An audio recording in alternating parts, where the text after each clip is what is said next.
itu baru mama akan hadir. Karena itu saya mulai yang depresi, ngayal atau apa, atau yang mulai emosi naik turun itu mulai pas hari ketiga kedua gitu. Jadi kalau sekarang dia nggak mungkin temenin. Kalau sekarang kan cuma diimpus doang sebentar selama 1 jam, terus itu pulang. Semoga kemonya lancar ya sayangnya Yuli. Mama doain buat Yuli. Semoga Yuli sehat selalu. Ya mungkin dia kadang-kadang ya sedih. Sebenarnya mama juga nggak mau ngomongnya sedih. Jadi mama tuh kan kadang-kadang mama juga kasihan sama dia. Mama kasihannya. Mama kasihannya sama dia. Dia kerja juga. Dia udah harus kerja. Habis kerja dia harus di rumah sakit. Dia habis kemo. Tetap dia harus kerja. Kamu juga sedih kadang-kadang, kasihan ngeliat dia gitu.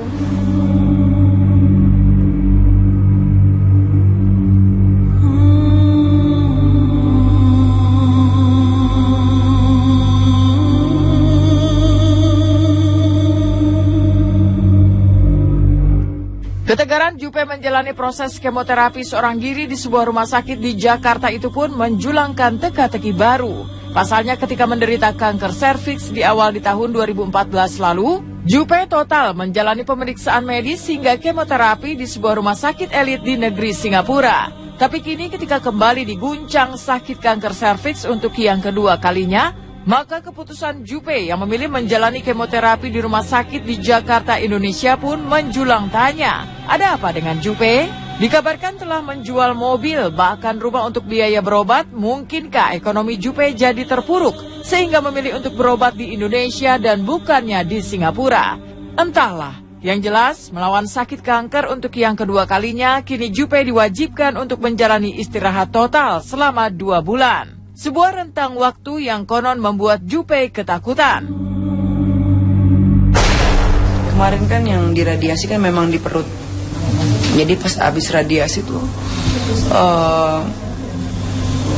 karena diradiasi perut tuh, ininya tuh pas kemarin di sini juga kan, jadinya saya nggak bisa kontrol pita suara saya. Sementara saya tahu kan semuanya harus dari ngomong, dari nyanyi itu baru saya dapetin nafkah.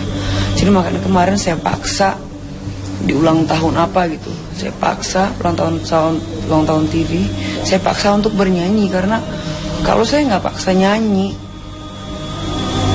saya takut kehilangan suara saya. Makanya saya nyanyi terus. Ya memang benar dia jual rumahnya ada di rumah, jual. Tapi kan dia ada rumah satu lagi, dia pindah ke rumah satu lagi. Memang dia jual mobil memang untuk berobat. Ya nggak masalah. Mama rasa semua dibalik ini semua pasti nanti waktunya akan indah buat Yuli. Sekarang karena mamanya juga besarin hati dia gitu. Nanti kalau ngeliat suka sedih tuh lihat dia. Dia sendiri tegar, hatinya tegar. Dalam keadaan sakit aja dia masih kerja. Itu yang mama tuh sebagai orang tua kadang-kadang salut, kasihan, tapi mamanya juga nggak bisa ngomong apa-apa gitu.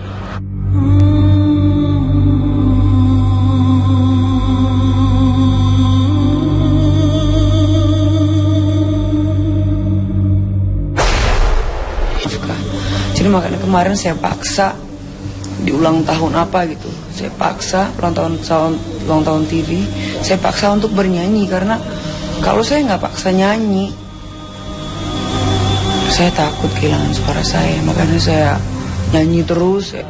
Ya memang benar dia jual rumahnya ada di rumah, jual. Tapi kan dia ada rumah satu lagi, dia pindah ke rumah satu lagi. Memang dia jual mobil memang untuk berobat. Ya nggak masalah.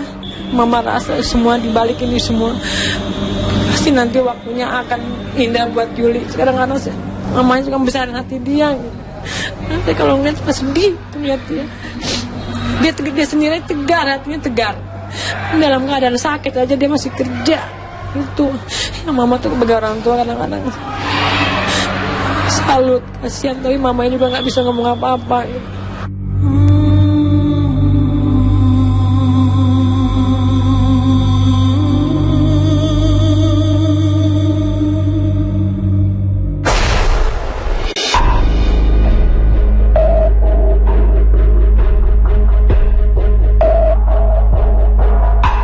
Senada dengan Julia Perez, perang melawan kanker juga tengah dijalani oleh Aldi Taher. Hanya saja berbeda dengan Jupe yang kerap memperlihatkan senyum tenang. Kemarin Aldi yang menjalani pengobatan kemoterapi ketiga kali di sebuah rumah sakit di kawasan Cempaka Putih, Jakarta Pusat, tak mampu menutupi debar-debar gugup dan takut menghadapi proses kemoterapi. Sebab tak banyak yang tahu, proses kemoterapi tahap ketiga yang harus dijalani Aldi kemarin mengandung resiko kerontokan rambut. Tak ayal, meski sudah ditemani Georgia Aisyah sang istri, kemarin Aldi pun memasuki ruang kemoterapi dengan ekspresi cemas seperti berikut ini.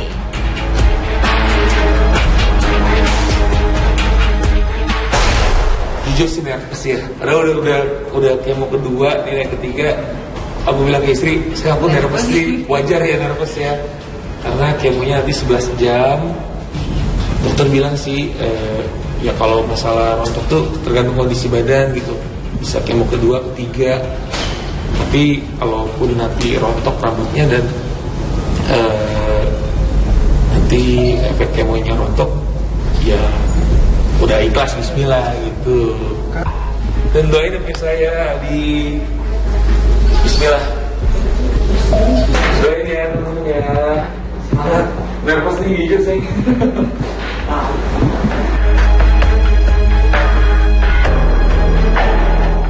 Dan sebuah pemandangan mengejutkan pun tertuang ketika proses kemoterapi Aldi Taher dimulai. Pasalnya, jika selama ini Aldi mengaku memiliki benjolan di bagian leher, tapi ketika menjalani kemoterapi ketiga, sebuah benjolan terlihat tumbuh di bagian dada Aldi.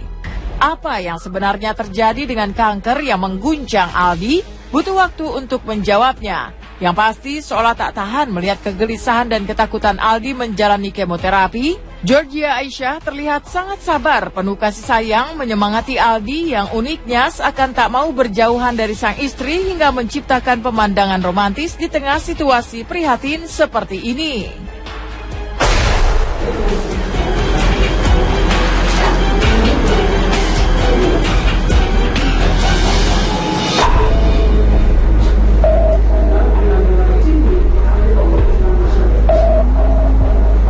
Rehydrasi dulu 3 jam dengan cairan jurus ini Desos 5%.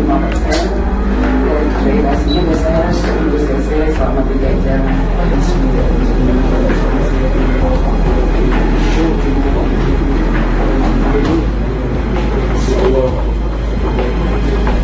Allah.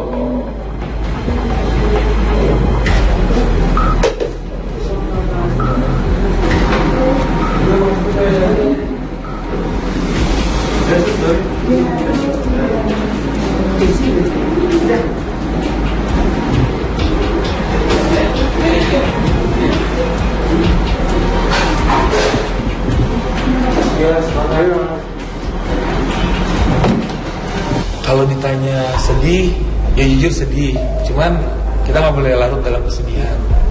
Ditanya kepikiran, pasti kepikiran. Setelah kemo kedua, Aldi sih ngerasain benjolan di leher mengecil. Cuman yang benjolan yang di dada ya itu nggak kelihatan karena di dalam dekat paru-paru. Jadi tapi intinya kan kita minta kesembuhan kepada Allah Subhanahu Wa Taala ya. Jadi ikhtiar berobat. Mudah-mudahan dengan kemoterapi ini sel kankernya hilang, karena kita harus berjuang dengan waktu nih, karena berlomba dengan waktu, karena kalau misalkan kita nggak ikhtiar berobat gitu ya, dia sel kankernya bisa berkembang gitu. Jadi bismillah, makanya hari ini Aldi kemo ketiga, kita semangat, kita nggak boleh kalah lawan cancer, kita nggak boleh ngedrop, kita harus positive thinking, bismillah.